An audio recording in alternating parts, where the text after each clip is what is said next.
বাড়ির গৃহিণীরা চাইলে কোনো অংশে কম যায় না। একার আয়োজনে প্রত্যেকটা বাড়ির বউরা মিলে একসাথে বিপত্তারিণী পুজোর আয়োজন করে নিলাম। তো চলো আজকের ভিডিওটা এখান থেকে স্টার্ট করছি। আশা করছি আজকের ভিডিওটাও তোমাদের প্রত্যেকের খুবই ভালো লাগবে। তো hello everyone, good morning, welcome back to my channel. আশা করছি সকলেই খুব ভালো আছো। বীরভূম জেলার ছোট্ট একটা শহর থেকে আমি সুধা আবারও চলে এসেছি নতুন দিনে নতুন আরও একটা ব্লগ নিয়ে। তো সাথেই থাকো আমার। আজকে হচ্ছে বিপত্তারিণী পুজো, একেবারে ফার্স্ট মর্নিং স্নান সেরে নিয়েছি, পুজোরও জোগাড় করব। তো বাড়িতেও পুজো দিয়ে দিয়েছি। আর এখন দেখো আমি কিন্তু সব থেকে প্রথমে ছেলের খাবারটা রেডি করছি, মানে ছেলের কলা চিড়ে গুড় এটাকে রেডি করে ছেলেকে খাইয়ে দিয়ে তারপর কিন্তু বিপত্তারিণী পুজোর আয়োজন করব। আর হ্যাঁ বন্ধুরা, জানিয়ে রাখি এই বিপত্তারিণী পুজোর আয়োজনটা কিন্তু আমাদের বাড়িতেই হবে। মানে আয়োজনটা হবে বলতে এরকমভাবে সবাই মিলেই কিন্তু করব, সবাই নিজের নিজের জিনিস নিয়ে এসে করব। তবে হ্যাঁ, আয়োজনটা হবে কিন্তু একসঙ্গেই। আর যেহেতু আমার গোপাল সোনার এদিকে গ্যাস আছে, ওভেন আছে, সমস্ত কিছুই কিন্তু আমার কাছে আছে, সেই কারণেই বললাম যে আয়োজনটা যদি আমাদের বাড়িতে হয় তাহলে ক্ষতি নেই। এমনিতেও তো মন্দিরটা দেখো আমাদের দোরগোড়ায়, তাই না? তো সেই কারণেই দেখতেই পাচ্ছ এখানে কিন্তু সকাল থেকে পাড়ার বউরা একদম কিন্তু একসঙ্গে লেগে পড়েছি। তবে হ্যাঁ, এই লেগে পড়াটা যে একদিনে তা নয়, আসলে যে যার জোগাড় কিন্তু 2 দিন আগে থেকেই করতে লেগেছে। কেউ হয়তো দেখো এইদিকে কলাই ভিজিয়েছে, কেউ হয়তো ফল মিষ্টি কিনে এনেছে, কেউ হয়তো আটা তেল কিনে এনেছে, এরকম ব্যাপার। আবার কেউ হয়তো ঘিটা দিচ্ছে, এইরকম একটা আয়োজন করে কিন্তু আমরা এদিকে বিপত্তারিণী পুজোর আয়োজনটা করছি। আর হ্যাঁ, আয়োজনটা কিন্তু সত্যি কথা বলতেই মন থেকে করেছি আমরা, খুবই ভালো করে করেছি। সংসারে কাজ বাজ সেরে তারপরও যে এই বিপত্তারিণী পুজোর আয়োজনটা করেছি সংসারে মঙ্গল কামনার জন্য, এটাতে কিন্তু বলতেই হয় বলো যে গৃহিণীরা কিন্তু কোনো অংশে কম নয়। তবে হ্যাঁ, যদিও বা বলতে গেলে জানো তো আমাদের সমাজ কিন্তু ছেলে মেয়ে এখনো পর্যন্ত আলাদা করে রাখে, কিন্তু মেয়েদের মধ্যে যে কি পরিমাণের পাওয়ার আছে, কি পরিমাণের যে তারা করতে পারে সব কিছু হ্যান্ডেল, সেটা কিন্তু একমাত্র বিধাতা পুরুষই জানেন। কিন্তু ভাগ কে করেছে জানো? সমাজ। ইভেন কি জানো তো, নিজের রক্তের মা বাবারাও আজকাল ভাগ করে দেন ছেলে মেয়ের মধ্যে। সমস্ত কিছুই কিন্তু সমাজ কিন্তু যতই এগিয়ে যাক তা সত্ত্বেও কিন্তু আজ পর্যন্ত কোনো পুরুষ আর নারীকে সমান চোখে দেখা হয় না। যেখানে নারীরাই কিন্তু সব জায়গায় সমান অধিকারী তা সত্ত্বেও দেখা হয় না। আর যেখানে নারীরা কিন্তু দেখবে পুরুষের তুলনায় এক কাঠি ওপরেই করে দেখায়, তা সত্ত্বেও কিন্তু করা হয় না। যেখানে নারীরা দেখবে খুন্তি ধরে সেখানে চাকরিও করে, আবার চাকরি করেও যে এসে খুন্তি নাড়তে হয় না এমনও কিন্তু ঘর নেই, সেখানেও কিন্তু চাকরি করে এসে খুন্তি নাড়তে হয়। কিন্তু তবুও দেখবে সমাজ কিন্তু মেয়েদেরকে আলাদা চোখেই দেখে। সে যাই হোক না কেন, কথা বলতে বলতে এদিকে কিন্তু অনেক কথাই বলে ফেলছি। আসলে যার যা জীবনে বাস্তবতা ঘটে না, সে কিন্তু সেটাই প্রকাশ করতে যায় দেখবে কথায় কথায়। যাই হোক, দেখো এখানে আমি কিন্তু আয়োজন যে সবার সাথে মিশিয়ে করছি সেটাই বলার চেষ্টা করছি। আসলে আমি কিন্তু ওইদিকে ছেলের জন্য একটু খাবার করছিলাম। আর এইদিকে সত্যি কথা বলতে আমার থেকে কিন্তু আমার এই যে দিদি বৌদি কাকিমা এনারা ছিলেন না, তারা কিন্তু খুব বেশি হেল্প করেছেন। মানে আমি কিন্তু ছেলেকে নিয়ে এদিকে ব্যস্তই ছিলাম, মানে একটু বাড়িতে খাবার দাবার আমার হয়নি। তো আমি এদিকে পোলাওয়ের ব্যবস্থা করছিলাম বাড়িতে, আর এদিকে আলুর দম করছিলাম। এই পাশে যে লাল রঙের নাইটি পরে আছে সে কিন্তু হচ্ছে পাড়ার বান্ধবীর মতো বলতেই পারো, মানে ওর ছেলে আমার ছেলে একসাথে খেলে। আর এই দিকে যে লাল ব্লাউজ পরে আছে সেটা হচ্ছে কিন্তু আমার এক দিদি, মানে দিদি বলতে কি বলতো, পাড়ার দিদি সম্পর্কে। যেহেতু আমার এখানেই শ্বশুর বাড়ি, এখানেই বাবার বাড়ি, সেই কারণে কিন্তু ছোটবেলা থেকেই আমাকে দেখে আসছে। আর ওই যে ওই পাশে যে হলুদ শাড়ি পরে আছে উনি কিন্তু হচ্ছেন এক কাকিমা, পাড়ার কাকিমা। যাই হোক না কেন, এখানে দেখতেই পাচ্ছ আমিও কিন্তু এদিকে দেখো নাইটি পরে চলে এসেছি। পরে যদিও বা শাড়ি পরেছিলাম, আসলে আয়োজনের সময় কিন্তু এদিকে আমরা নাইটি পরেই চলে এসেছি। এইদিকে দেখতেই পাচ্ছ আমি কিন্তু এই যে মিষ্টিগুলোকে বের করছি আর লুচিগুলোকে সাজিয়ে নেব। আর তার সঙ্গে না আমার বিপত্তারিণী পুজো কিন্তু, মানে যে পুজোর সুতোটা লাগে সেটা কিন্তু এখনো পর্যন্ত মানে রেডি করা হয়নি, তো ওটাও কিন্তু রেডি করতে হবে। আবার আমাকে মাঝে বাজারও যেতে হয়েছিল, আসলে টুকিটাকি জিনিস আনতে গেছিলাম আর কি। একটু তেল আনতে গেছিলাম, তারপর ধরো চিনি সুজি এই সমস্ত জিনিসগুলোই আনতে গেছিলাম আর কি। তো ওই কারণে কিন্তু বারবার যেতে হচ্ছিল। আর যেহেতু কি বলতো আমাদের বাড়িতেই জোগাড়টা হচ্ছিল, তো সেই কারণে কিন্তু বিভিন্ন জিনিসগুলো আর কি যেগুলো দরকার সেগুলো আমাকেই এনে এনে দিতে হচ্ছিল। যেহেতু জায়গার দরকার, তার সঙ্গে হচ্ছে কি বলতো গ্যাস ওভেনের দরকার, কড়াই হাতা খুন্তি সমস্ত কিছুই কিন্তু দরকার। এদিকে জল টল কাপড় সমস্ত কিছু সাঁড়াশি যা কিছু দরকার, এগুলোর জন্য কিন্তু খুঁটিনাটি জিনিস দেখবে সংসারে কিন্তু কাজ করতে করতে লেগেই যায়। আর যেহেতু পুজোর আয়োজন মানে বুঝতেই পারছো অনেক কিছুই কিন্তু লাগে। আর বিপত্তারিণী পুজোর কিন্তু লাগে অনেক জোগাড়, তাই না? এদিকে 13 রকমের ফল লাগে, 13 রকমের মিষ্টি লাগে, ফুল লাগে, তার সঙ্গে হচ্ছে লুচি লাগে 13টা, মানে এই ধরনের ধরো নানা রকমের আয়োজন তো লেগেই থাকে। যেহেতু আমরা মোটামুটি 4 জন মিলে করেছিলাম বিশেষ করে এই আয়োজনটা, সেই কারণে আমাদের কিন্তু ধীরে সুস্থে করা হয়েছিল। মোটামুটি ওরা 8টার মধ্যে সবাই চলে এসেছিল। আর 8টার মধ্যে যেহেতু এসেছিল সেহেতু কিন্তু 11টার মধ্যে পুজোয় বসে বসেও পড়েছিলাম সবাই মিলে। এই বিপত্তারিণী পুজোটা আমাদের বাড়িতে ফার্স্ট আর কি জোগাড় হলো, তাছাড়া কিন্তু এইভাবে কখনো আমি পুজো করিনি। মানে ওই চাঁদা সিস্টেম করতো সেখানে কিন্তু আমি চাঁদা দিয়ে দিতাম, 100 টাকা হোক কি 120 টাকা হোক, সেখানে এমনি থালা সাজিয়ে আমাদেরকে প্রসাদ দিয়ে দেওয়া হতো। কিন্তু এই বছর না এই মন্দিরে কোনো আয়োজনই করা হয়নি।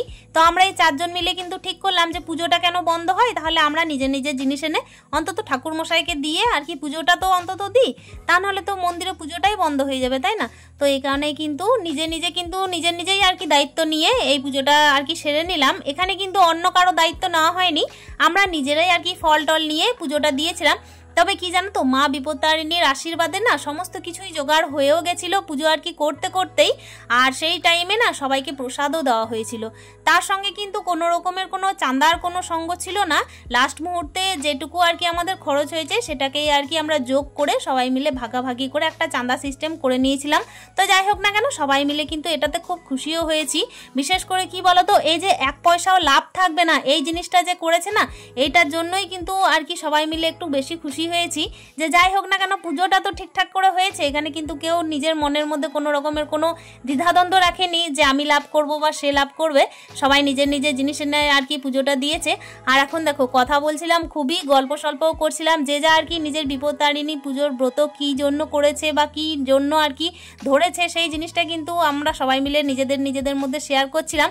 আসলে কি বলতো, এটা তো হচ্ছে মানতের পুজো, আর মানতের পুজো মানেই হচ্ছে কোনো না কোনো বিশেষ কারণের জন্যই আমরা দেখবে মানত করে থাকি। তো সেইটাই আর কি নিজেদের মধ্যে আর কি গল্পটা শেয়ার করে নিচ্ছিলাম, যে আমি এই কারণে মানতটা শুরু করেছি আর সে বলছে সে কারণে মানতটা শুরু করেছে। এই আর কি, এই কথা বলতে বলতে দেখো এদিকে ফুলকো লুচি হচ্ছে, সমস্তটাই কিন্তু ঘিয়ে হয়েছে। লাস্ট মুহূর্তে কিন্তু একদম বলতে পারো 100 গ্রাম মতো তেল দিয়ে, মানে ওই সাদা রিফাইন্ড তেল দিয়ে আর কি। এখানে যাদেরকে দেখছো না, তারা কিন্তু আমাকে এমনিতে যখন আর কি জন্মাষ্টমীর পুজো হয় তখনও কিন্তু প্রচুর হেল্প করে। তার মধ্যে সবাই থাকে না, আসলে কি বলতো, আজকে যারা আবার নতুন করে এই যে যোগ দিচ্ছে দেখছো এক এক করে, তাদেরকে কিন্তু আমি সবাইকে চিনিও না। তার সত্ত্বেও যে এসেছে, পুজোয় যোগ দিয়েছে, আবার লাস্ট মুহূর্তে সবাই মিলে আর কি সহযোগিতা করেছে, এটাও কিন্তু অনেক বড় ব্যাপার। আর এখন দেখতে পাচ্ছ আমি এইদিকে ম্যারিনেট করছিলাম পোলাওয়ের জন্য, আর ম্যারিনেট করে রেখেই কিন্তু এইদিকে রেডি হয়ে বেরিয়ে পড়েছিলাম দেখো পুজো দেওয়ার জন্য। সবাই মিলে যখন দেখবে পুজোর আয়োজন করা হয় না, সেখানে কিন্তু অনেক খুশি হয়। তবে হ্যাঁ, আমার জানো তো একটা অসুবিধা খুব হয়, যেহেতু আমার বাড়িতে কোনো লোক নেই, সেহেতু কিন্তু যখন কোনো আয়োজন করতে থাকি না, তখন কিন্তু দেখবে আমার বাড়িতে আর অন্য কোনো কাজ হতে থাকে না। মানে আজকে না আমার রান্না বান্না কিছুই হয়নি। তবে হ্যাঁ, আমি কিন্তু এই যে ম্যারিনেট করে রেখে গেছিলাম, আর সকাল টাইমে আলুর দম করেছিলাম। তো পুজোটা সেরেই কিন্তু আমি এদিকে পোলাওটাও করে নিয়েছিলাম। তবে আজকের দিনে জানো তো, মানে আমাদের এখানে 4টে বাড়িতে আমার ছেলেকে খেতেও ডেকেছিল। তবে আমার ছেলে কোথাও খেতে যায়নি, যদিও ওকে খুব ভালোবাসে, ওর বন্ধুর মাগুলো কিন্তু খেতে ডাকে। এটা কিন্তু আমি বলবো না যে খেতে ডাকে না, তবে কি বলতো, এমনি পাঠানো হয় না আর কি। তবে এই যে ভালোবাসাটা আছে না, এটাই কিন্তু অনেক। আমাকে যে জন্মাষ্টমীর দিনেও তারা এতটা হেল্প করে, যতটা কিন্তু রক্তের সম্পর্কে কেউ করে না। মানে এতটা এসে ওরা প্রথম থেকে শুরু করে ফল কাটা থেকে শুরু করে, তারপরে এদিকে লুচি ছাকা, তারপরে সবজি বানানো, সমস্ত কিছু দিয়ে কিন্তু আমাকে অনেকজন আর কি পাড়ার লোকেরাই হেল্প করে, পাড়ার বউরাই হেল্প করে। তো এটাতে কিন্তু আমি নিজেকে ধন্য মনে করি যে ভগবানের সেবার কাজে তো তারা নিয়োজিত হয়, নিজের বাড়ির কাজ ছেড়েও কিন্তু আমার বাড়ির কাজে বা আমার এইদিকে ঠাকুর সেবার কাজে যে আমাকে হেল্প করে, এটা কিন্তু বিশাল বড় ব্যাপার। তো দেখো এদিকে দেখতেই পাচ্ছ, এদিকে কিন্তু 13 রকমের ফল মিষ্টি সমস্ত কিছুর আয়োজন হয়ে গেছে। পুজোতে ঠাকুরমশাই বসেও পড়েছেন। যে কথা একটু আগেই বলছিলাম আর কি, যে গৃহিণীরা কিন্তু কোনো অংশে কম নয়, গৃহিণীরা কিন্তু সব অংশেই পারদর্শী। আসলে কি বলতো, দেখো ঘরের কাজ বা সেরেও যে 8টার মধ্যে এসে সমস্ত কিছু করে তারপর যে এদিকে যোগান দেওয়া, তারপর বাড়ির লোককেও সময় মতো খেতে দেওয়া, তো এইগুলো কিন্তু একটা গৃহিণীর দ্বারাই সম্ভব, বলো। আর মেন বিষয়বস্তুটাই হচ্ছে কিন্তু মনের ইচ্ছা শক্তি। মনের ইচ্ছা শক্তি যদি ঠিক থাকে না, তাহলে পারবো না বলে কোনো জিনিস নেই। আর সময়কে কিন্তু কোনোভাবেই যে গুরুত্ব না দিয়ে যারা কাজ করে না, তাদের ক্ষেত্রেই পারবো না বলাটা সম্ভব। তাছাড়া সময় যারা গুরুত্ব দেয়, তারা দেখবে ঠিক করে উঠতে পারে। এখানে ঠাকুর মশাইকে দেখো প্রত্যেকের কাছে সুতো নিয়ে কিন্তু মা বিপত্তারিণী চরণে ঠেকিয়ে দিচ্ছেন। আর যেখানে দুর্গাপুজো হয়, সেখানে দেখবে মা বিপত্তারিণী পুজো হয়ই হয়। আর মাঝে কিন্তু আমাকে অনেকবারই বাড়ি যেতে হয়েছিল, যেহেতু কিছু কিছু জিনিস আমাকে বাড়ি থেকে আনা নেওয়া করতে হচ্ছিল। ধরো আতপ চাল হোক কিংবা হচ্ছে হরিতকি, তো এই সমস্ত জিনিসগুলোকে কিন্তু যেহেতু আমাদের বাড়িটা সামনে, সেহেতুই কিন্তু আমাকে আনা নেওয়া করতে হচ্ছিল। আর আপাতত কিন্তু আমাদের পুষ্পাঞ্জলি দেওয়াও হয়ে গেছে, পুজোটাও মোটামুটি হয়ে গেছে, ব্রত কথা শোনাও হয়ে গেছে। এখন কিন্তু সবার নাম সংকল্প ধরে, এই যে দেখতেই পাচ্ছ আমাদের আর কি সংকল্প করা হচ্ছে। তো যাই হোক না কেন, নামগত ধরে প্রত্যেকের সংকল্প করা হওয়ার পরে এদিকে কিন্তু একটুখানি আবার কথাও শোনা হলো। আর এই জায়গাটাই দেখতেই পাচ্ছ বাচ্চারা কিন্তু একটু বসেছিল আর মারা এদিকে এই যে পুজো করছে।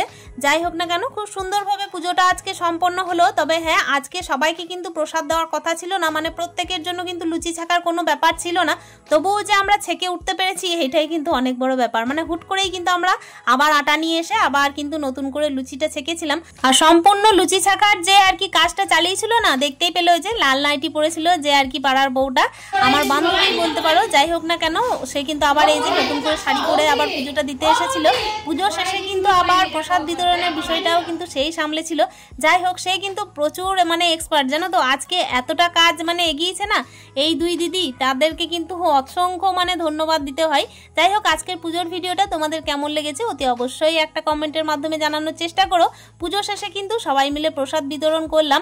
আর এই যে পুজোর যে থালাগুলো ছিল সেগুলো ভাগ্যিস আমার বাড়িতে আর কি রাখা ছিল বলেই আর কি দেওয়া হয়েছে। যাই হোক না কেন টুকটাক করে কিন্তু মা বিপত্তারিণী পুজোটা সুন্দর করে সেরেছি। দেখা করছি নেক্সট ব্লগে। স্টে হ্যাপি, দ্য পেপি মন, টাটা।